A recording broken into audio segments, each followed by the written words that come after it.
जगत की है ज्योति, जीवन की है ये ज्योति। यीशु जगत की है ज्योति, जीवन की है ये ज्योति। राह दिखाता है अंधकार में वो ज्योति, हर अंतर में चमका उठा दिव्य ज्योति।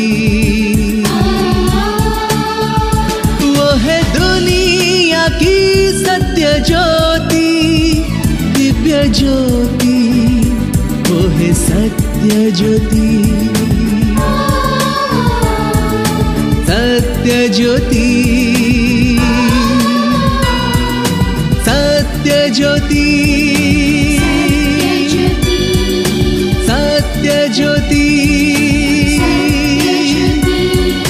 सत्य ज्योति।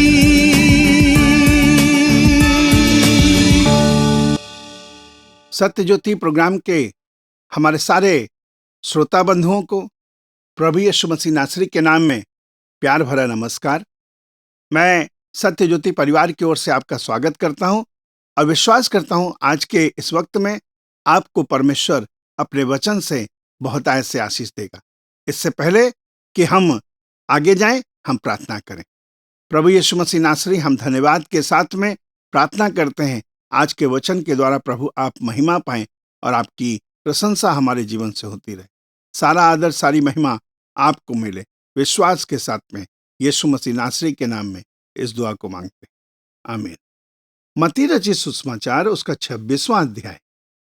इस जगह एक कहानी है और इस कहानी में इस प्रकार से बताया गया है, जब यीशु ये सब बातें कह चुके तो अपने चेलों से कहने लगे, तुम जानते हो कि 2 दिन के बाद फसह का पर्व होगा और मनुष्य का पुत्र क्रूस पर चढ़ाए जाने के लिए पकड़वाया जाएगा। यीशु मसीह अपने चेलों के साथ में बातचीत कर रहे हैं और कहते हैं, क्या तुम्हें मालूम है कि 2 दिन के बाद फसह का पर्व है और फसह के पर्व में मनुष्य का पुत्र क्रूस पर चढ़ाए जाने के लिए पकड़वाया जाएगा। मेरे प्यारे भाइयों बहनों, बात इतना नहीं होती। 3 पद में लिखा गया है, महायाजक और प्रजा के पुरनियों कैफा नाम महायाजक के पास आंगन में इकट्ठे हुए और आपस में विचार करने लगे कि यीशु को छल से पकड़कर मार डालें। यीशु तो खुद कह रहे हैं कि 2 दिन के बाद मनुष्य का पुत्र क्रूस पर चढ़ाए जाने के लिए पकड़वाया जाएगा। और यहां पर कैफा और अन्य महायाजक आंगन में इकट्ठा होकर वो आपस में बातचीत कर रहे हैं और कह रहे हैं, यीशु को छल से कैसे हम पकड़ लें और पकड़कर मार डालें। यीशु मसीह भी कहना चाहते हैं, देखो क्रूस पर चढ़ाया जाऊंगा मैं और मार डालने के लिए, कि मुझे मारा जाए। मेरे प्यारे भाइयों बहनों, यहां पर कैफा और अन्य महायाजक ये विचार कर रहे हैं, परंतु वे कहते थे पर्व के समय नहीं, कहीं ऐसा ना हो कि लोगों में बलवा मच जाए। वो कहते हैं पर्व के समय नहीं, लेकिन यीशु कहते हैं कि देखो 2 दिन बाद ऐसी घटना घटेगी और फसह के पर्व में मुझे पकड़वाया जाएगा। मेरे प्यारे भाइयों बहनों, 14वें पद में हम पढ़ते हैं, यहूदा इस्करियोती नाम 12 चेलों में से एक ने महायाजकों के पास जाकर कहा, यदि मैं उसे तुम्हारे हाथ पकड़वा दूं तो मुझे क्या दोगे? उन्होंने उसे 30 चांदी के सिक्के तौल कर दे दिए और वो उस समय से उसे पकड़वाने का अवसर ढूंढने लगा। मेरे प्यारे भाइयों बहनों, हम इन 3 घटनाओं में एक बात जो समान है देखते हैं। यीशु मसीह खुद कहते हैं मैं पकड़वाया जाऊंगा। महायाजक विचार कर रहे हैं, आपस में परामर्श कर रहे हैं कि कैसे हम उसे पकड़ लें, छल से पकड़ लें, धोखा से पकड़ लें। और यहाँ पर यहूदा इस्करियोती जो यीशु मसीह के 12 चेलों में से एक चेला था, वो कह रहा है कि अगर मैं उसे पकड़वा दूं तो तुम मुझे क्या दोगे?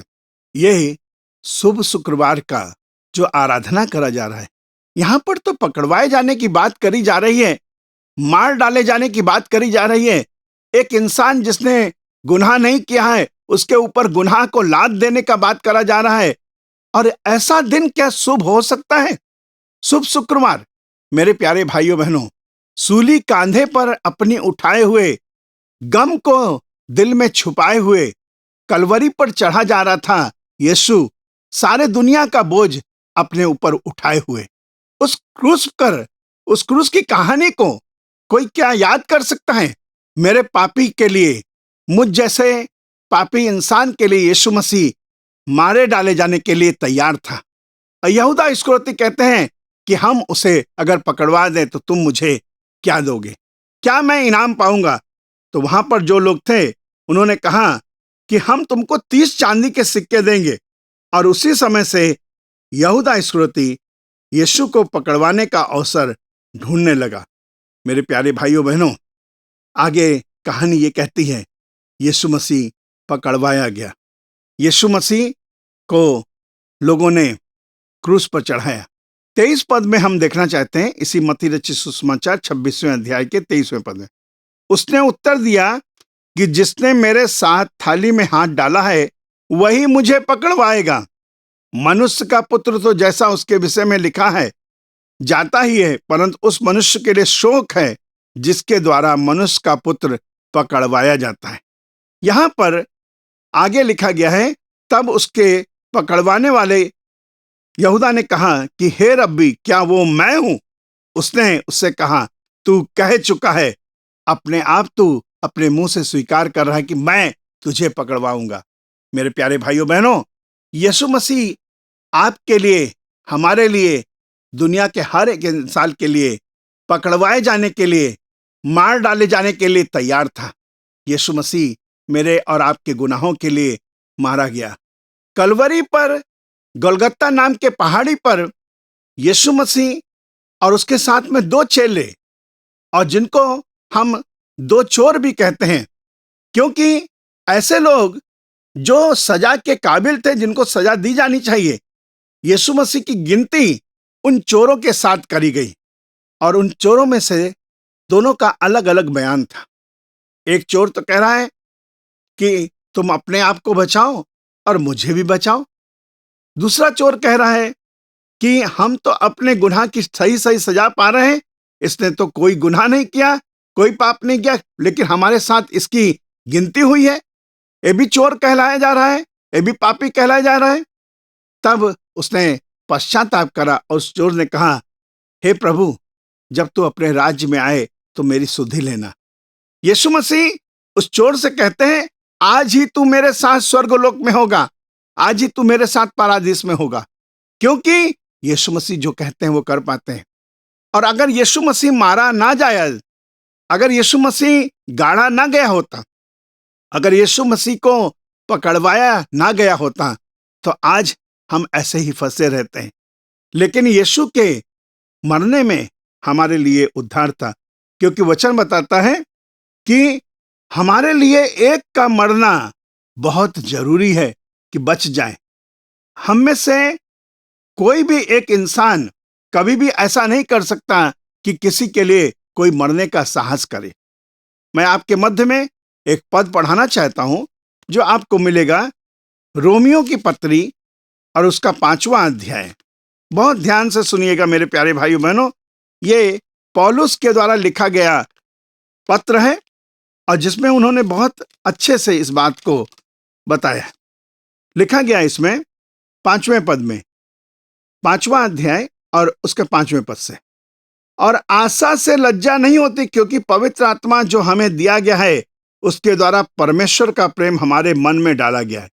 क्योंकि जब हम निर्बल ही थे तो मसीह ठीक समय पर भक्तिहीनों के लिए मरा। 8वां पद पढ़ रहा हूं, परंतु परमेश्वर हम पर अपने प्रेम की भलाई इस रीति से प्रकट करता है कि जब हम पापी ही थे तभी मसीह हमारे लिए मरा। 9वां पद, सो जबकि हम उसके लहू के कारण धर्मी ठहरे तो उसके द्वारा क्रोध से क्यों ना बचेंगे। आपके और हमारे लिए यीशु मसीह मारा गया। क्रूस पर यीशु मसीह टंगा था। और मेरे प्यारे भाइयों बहनों, अगर गुड फ्राइडे के अवसर पर या शुभ शुक्रवार के अवसर पर आप यीशु मसीह के क्रूस पर कहे हुए उन 7 वचनों को अगर आप नहीं मानते, नहीं सुनते, तो क्या आपने सुना? शुभ शुक्रवार हर साल की तरीके से इस बार भी आएगा, लेकिन अगर हमने उनकी कही हुई उन 7 वाणियों पर ध्यान दिया तो सच में हमारा जीवन बहुत धन्य हो जाएगा और हमारे लिए सच में ये केवल शुभ शुक्रवार ही नहीं बल्कि हर दिन हमारे लिए शुभ हो जाएगा। हर दिन हमारे लिए शुभ हो जाएगा। कैसे? यीशु मसीह की बातों को माने। यीशु मसीह क्या कहते हैं क्रूस पर टंगे होकर? हे पिता, इन्हें क्षमा करें क्योंकि ये नहीं जानते ये क्या कर रहे हैं। यीशु मसीह अपने मुंह को खोलते हैं और कहते हैं जोर से कि आज ही तू मेरे साथ स्वर्ग लोक में उपस्थित होगा। यीशु मसीह अपनी मां से कहते हैं ये तेरा बेटा है। चेले से कहते हैं, शिष्य से, कि ये तेरी मां है। मेरे प्यारे भाइयों बहनों, अपने पिता से प्रार्थना करके कहते हैं, एली एली लमा सबक्तनी, तुम्हें मुझे क्यों छोड़ दिया? हे पिता, मैं तो तुम्हारे काम को कर रहा था, तूने मुझे क्यों छोड़ दिया? फिर यीशु मसीह कहते हैं, मैं प्यासा हूं, पूरा हुआ, और अंत में अपनी आत्मा पिता के हाथ में समर्पित करके कह देते हैं कि मैं अपना प्राण छोड़ देता हूं। मेरे प्यारे भाइयों बहनों, ये 7 वचन यीशु मसीह के क्रूस पर कहे जाने के लिए कैसे हमारे जीवन में उद्धार का एक एक बीज बोया जा सकता है, कैसे हमारा जीवन बच सकता है।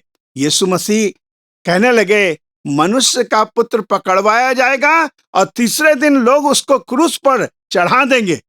भविष्यवाणी यीशु मसीह कर रहे हैं और यीशु मसीह की बात को पूरा करने के लिए महायाजक भी यत्न कर रहे हैं। यीशु मसीह की बात को पूरा करने के लिए यहूदा भी प्रयास कर रहा है, कैसे मैं यीशु को पकड़वा दूं। मेरे प्यारे भाइयों बहनों, ये सब इतिहास का कहानी ही नहीं बल्कि सच्चाई है। मेरे प्यारे भाइयों बहनों, ये केवल इतिहास ही नहीं बल्कि ये वास्तविकता है मेरे प्यारे भाइयों बहनों, और इस वास्तविकता को हम अपने जीवन में ग्रहण करें। मेरे लिए आया, मेरे लिए जिया, मेरे लिए मारा गया, मेरे लिए यीशु ने क्रूस उठाया, मेरे लिए यीशु मसीह मर गया, मेरे लिए यीशु मसीह गाड़ा गया, मेरे लिए फिर से यीशु मसीह जी उठा। मेरे प्यारे भाइयों बहनों, ये यीशु मसीह आपके और हमारे लिए उद्धार का कारण है। पापी मानिंद क्यों मरा, धर्मी इस संसार में सूली पर चढ़कर हमारे लिए क्यों उसने जान दे दी। हम में उसने क्या खूबी देखी थी। अगर आप और हम अपने आप को खुद जांचें तो पता चलेगा कि हम तो लायक ही नहीं हैं कि यीशु के अनुग्रह को हम प्राप्त कर सकें, लेकिन ये उसका प्रेम है। और जैसे हमने रोमियो 5 अध्याय में पढ़ा, 5वें पद में, और आशा से लज्जा नहीं होती क्योंकि पवित्र आत्मा जो हमें दिया गया है उसके द्वारा परमेश्वर का प्रेम हमारे मन में डाला गया है। क्योंकि जब हम निर्बल ही थे तो मसीह ठीक समय पर भक्तिहीनों के लिए मरा।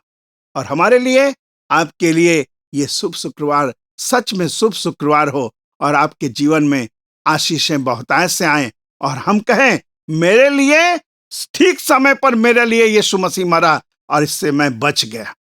धन्यवाद, धन्यवाद, धन्यवाद परमेश्वर। आइए अपने आप को उस परमेश्वर के हवाले करें, उससे दुआ मांगे। प्रभु, हम धन्यवाद देते, अपने वचन के द्वारा प्रभु लोगों को आशीष दें। यीशु मसीह, प्रार्थना करते हैं लोग अपने जीवन में इस बात का एहसास करें कि ये शुभ शुक्रवार केवल महज एक दिन के लिए नहीं है, बल्कि हमारा जीवन को पूरा पूरा संपूर्ण रीति से परिवर्तन करने के लिए प्रभु प्रार्थना करते हैं, दया करें। यीशु मसीह नासरी, हम धन्यवाद देते अपने वचन के द्वारा आपने बातचीत करी। यीशु के नाम में इस प्रार्थना को मांगते हैं, आमीन। आपने सुना सत्य ज्योति का यह कार्यक्रम। इसके विषय में अधिक जानने के लिए हमारे साथ संपर्क करें। हमारा पता है सत्य ज्योति, पोस्ट बॉक्स नंबर 89, कटक 753001। हमारा टेलीफोन नंबर है 9778715486। फिर से हमारा पता नोट करें। सत्य ज्योति, पोस्ट बॉक्स नंबर 89, कटक 753001। हमारा टेलीफोन नंबर है 977-871-5486। आज के लिए विदा लेते हैं। नमस्कार।